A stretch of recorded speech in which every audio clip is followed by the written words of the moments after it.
नमस्कार, मैं हूं साक्षी ममगाई। हाकम सिंह रावत और प्रेमचंद अग्रवाल ये एक ही दरख्त की दो सख्त शाखाएं रही। फिर भर्ती घोटाले की आंधी में एक का बिचलना और एक का बच निकलना। प्रीतम सिंह को ये बात कुछ रास नहीं आई।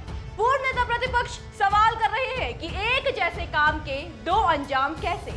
अगर हाकम को जेल तो अग्रवाल को बेल क्यों? रिपोर्ट देखिए और समझिए कि उसूल पर उठाए प्रीतम सिंह के सवाल क्यों और कितने माकूल हैं। सिफारिश पर लगे संबंधियों पर गिरी गाज प्रीतम सिंह नजरअंदाज क्यों नहीं कर पाए? और हाँ, ये भी जानिए कि देवभूमि इनसाइडर से बातचीत में पूर्व नेता प्रतिपक्ष ने विधानसभा अध्यक्ष पर किन सवालों के निशाने दागे।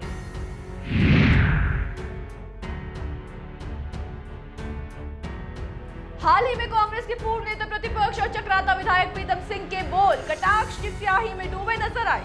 प्रीतम सिंह ने भाजपा पर दो टुक तंज कसा है। सत्तारूढ़ दल का खतावारों की खातिरदारी में भिन्न रवैया देख प्रीतम ने अपने विपक्ष को आड़े हाथों लिया और दो सवाल उठाए। पहला, प्रीतम सिंह ने पूछा कि हाकम सिंह का दोष क्या था? जिस प्रकार वित्त मंत्री ने नौकरियां दी, उसी प्रकार हाकम ने भी करीबियों पर मेहरबानी की। फिर एक को जेल, एक को बेल क्यों?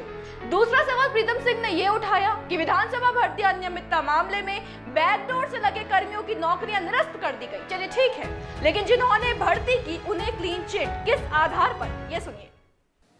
जिन्होंने भर्ती की उनको क्लीन चिट, जिनकी भर्ती हुई उनको सेवा से हटा दिया गया। तो फिर वे हाकम सिंह का क्या दोष है? उसने भी तो नौकरी दी भाई।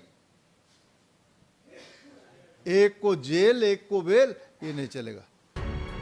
पूर्व नेता प्रतिपक्ष के उठाए इन्हीं प्रश्नों ने व्यवहार और व्यवस्था दोनों को कटघरे में खड़ा कर दिया है। कैसे? अब वो समझते हैं।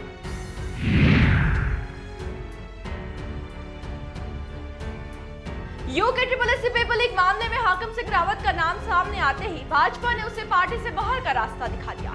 बीजेपी को दो बार सोचने की आवश्यकता भी नहीं पड़ी हाकम सिंह रावत से किनारा करने के लिए। किंतु पार्टी का व्यवहार अग्रवाल के लिए बिल्कुल अलग दिखा। न केवल विवादों में घिरने के बावजूद प्रेमचंद अग्रवाल के खिलाफ कानूनी कार्रवाई नहीं की गई, बल्कि भर्तियां निरस्त होने के बाद भी उन पर जांच की जरा सी भी आंच नहीं आई।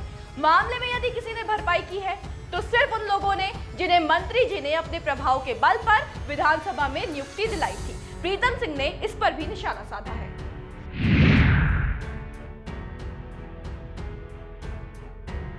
विशेष समिति की जांच रिपोर्ट के आधार पर विधानसभा अध्यक्ष रितु खंडूड़ी भूषण ने उन सभी नियुक्तियों को निरस्त कर दिया जो नियमों को ताक पर रखकर की गई थी।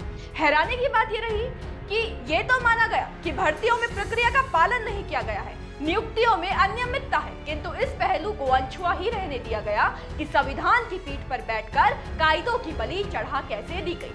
क्योंकि भर्तियां गोविंद सिंह कुजवाल अथवा प्रेमचंद अग्रवाल के समय की थी, तो दोनों को जवाबदेही की परिधि से दूर क्यों रखा गया है? इस सवाल पर जनता अब तक अटकी हुई है। और प्रीतम सिंह के बयान के बाद उसके बाद तो आवाम भी पूछ रही है कि एक को फटकार, एक का सत्कार कैसे? देखिए, बहुत ज्यादा अंतर नहीं है हाकम सिंह रावत और अग्रवाल के कृत्यों में। जो अफसर पहले दिन से योग्य युवाओं के थे, वो परीक्षा से पहले ही या फिर परीक्षा के बिना ही दूसरों को थमा दिए गए, पहुंच के बिना पर। ऐसे में विपक्ष का मानना है कि हाकम सिंह रावत की गिरफ्तारी जितनी उचित थी, उतना ही जरूरी वित्त मंत्री का अपने कारनामों को लेकर जिम्मेदारी उठाना था। परंतु ऐसा हुआ नहीं। भर्तियों के निरस्त के समय एक तो अग्रवाल विदेश पहुंच गए थे और दूसरा प्रदेश पहुंचने के बाद भी मामले में टीका टिप्पणी करने से मंत्री बचते दिखे। साफ दिखा है कि अग्रवाल मंत्री पद को छोड़ने से बच रहे हैं। यहाँ पर सवाल ये है कि यदि अग्रवाल नैतिकता के आधार पर पद छोड़ना नहीं चाहते, तो भी भाजपा हाईकमान क्यों कोई एक्शन नहीं ले रही? क्यों मामले में उन पर कार्रवाई नहीं की गई अब तक भी?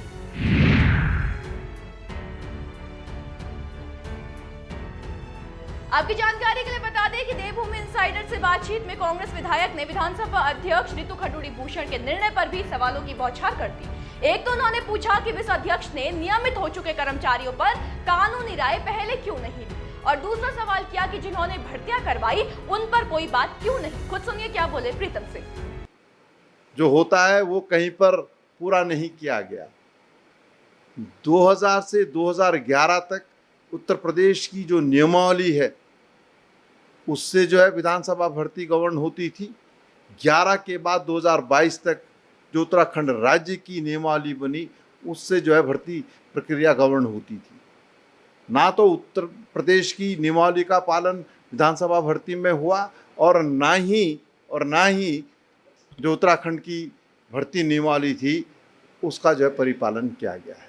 तो सारी नियुक्तियां अवैध है, असंवैधानिक है, ये तो कमेटी ने कह दिया। लेकिन विधानसभा अध्यक्ष जी को जब जजमेंट देने की बारी आ रही थी तो किसी न्यायिक